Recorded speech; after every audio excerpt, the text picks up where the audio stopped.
So if you've been watching this channel, you know that I, thank God, own this apartment with a mortgage, and I've made some previous videos about the overall return on that investment and whether or not it was a good idea. But there is one very important topic I have not yet covered, and that is the Airbnb renting I've been doing with this apartment. And as you've seen from the title, it has not gone ideally. Let's just put it that way. Exactly what the problem is, I will get back to, but first of all, I just want to say that I know it's a big privilege in the first place to be able to own real estate, especially somewhere as nice as here, maybe in the south of Spain. If you're new here, then welcome to my channel. I live around 500 meters from the beach in Torremolinos in the south of Spain, and overall, this is a very nice place to live. So I bought this apartment more or less 5 years ago, and even though I have been living here myself, sometimes I travel and sometimes I've been away for longer periods, but most of the time it's been my primary residence. But then a couple of years ago, I started to realize it had good potential as a short-term rental, and because I'm a freelancer with an income that is, let's just say, not very stable, I saw it as a source of income that I could not really say no to, especially during periods when I didn't have a whole lot of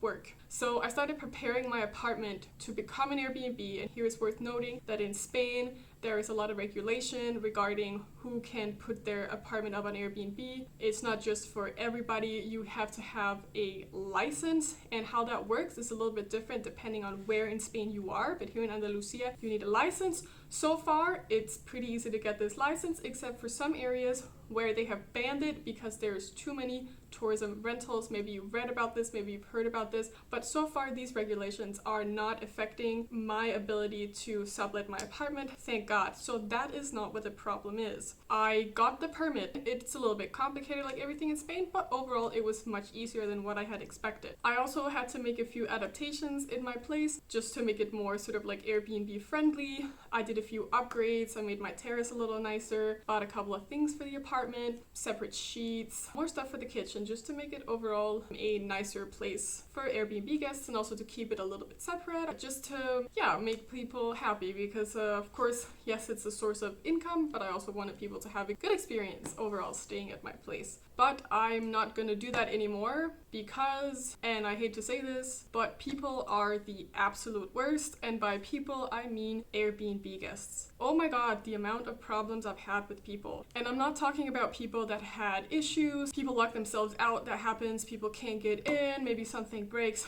No, we're not talking about that. We're talking about guests that have been impossible to deal with, and I have not had that many guests. So the amount of people, sort of percentage-wise, that have been impossible and actually downright rude and sort of uncomfortable to deal with is quite substantial, and I'm really shocked that this is the way people behave. So of course, let me give some examples of how impossible and crazy people are. I think the overall problem with a lot of people is that they book a normal apartment. I put in the description of my place, this is a normal basic apartment. I mean, you can sort of see behind me, this is like a very standard, somewhat Nordic looking place, but it's obviously not like a 5-star place. This is a normal residence. It's my primary residence, nothing fancy. It's not ugly, it's not falling apart. But a lot of people, even though they book an apartment that is priced like a normal place, more or less like the average, it seems to me, what I've gathered from these bad experiences, is that people expect like a 5-star hotel quality, which I just do not understand. People have come with the craziest complaints. I have had people complain that the oven mitts are too small, that there isn't enough of a specific size plate, like not plates in general, but a specific size of plates, that there weren't enough of a specific size of spoons. I've had people complain that there are house plants at my place, even though I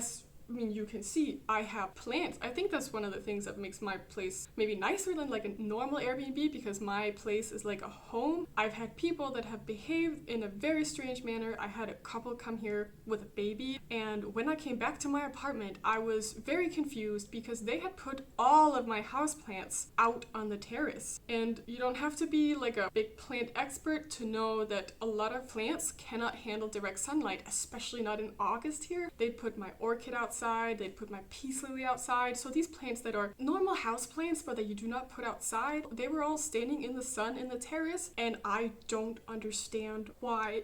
They had also put several things, like I have these little decor things with candles. For example, like you can see this thing, They had also put that outside or put it away, and they of course left a horrible review saying that the apartment was cluttered. And I think they looked at this decor as clutter, which is really strange because first of all, you can clearly see that on the pictures that I put up of my place. Like you can see that there's going to be decor. That is such a strange thing to complain about, and it's such a strange thing to do. I would never do that when I'm in an Airbnb, especially when it says that it's somebody's home. The thing that characterizes me as a host, I'd say, is that I really try to make people happy. I try to go the extra mile. So for example, when there was a couple that asked, hey, do you have beach towels? Yes, I have beach towels, but normally I don't leave them out for Airbnb guests. I leave out normal towels, but since they asked, I was like, yes, I'm happy to do that. They also asked about a few other things. They asked about the amount of hanging space, so I even went to IKEA and bought some more hangers. So I really tried to go the extra mile, and these were the people that complained about the oven mitts, by the way. They were just so rude and so uncomfortable and had such unrealistic expectations. And the worst part of all of this is that now I owe Airbnb 1,000 euros. This is partly my own fault because this couple that complained about the oven mitts, by the way, also complained about the noise once they arrived, because unfortunately during this period that they had booked, which was a whole month, and for that they also got a hefty discount, so because it was such a long stay, right? But unfortunately during this period, the maintenance team in my building decided to start renovating the hallway in my building, and it is not common in my building, and I'm guessing it's also not necessarily common in buildings in Spain for residents to be made aware of these kind of changes in my building. Sometimes when they make major renovations, they will put out notes, other times no. This was like a major renovation because it did make a lot of noise. I only found out about this when the guests texted me to complain. And that complaint, of course, I perfectly understood, but at that point they had already complained about all these other things. So when they started complaining about the noise, I was like, okay, I don't think even with or without the noise, I had a feeling there was just nothing that I could realistically do to make these people happy. They just seemed impossible to please. I reached out to my neighbors. I asked first of all, like, hey, is the noise as bad as they're saying? My neighbors confirmed, yes, it's quite loud during the day. Then I reached out to the janitor to ask, like, hey, how long is this noise gonna last? They couldn't really give me any specific dates really or anything at all. I was, of course, apologizing about the noise. I was saying, hey, I'm investigating this. I'm trying to find out what was happening, but the guests had become really rude because they had started accusing me of hiding this information from them. It turns out they contacted Airbnb support, which also then contacted me. Long story short, Airbnb refunded them the rest of the reservation plus a discount during the days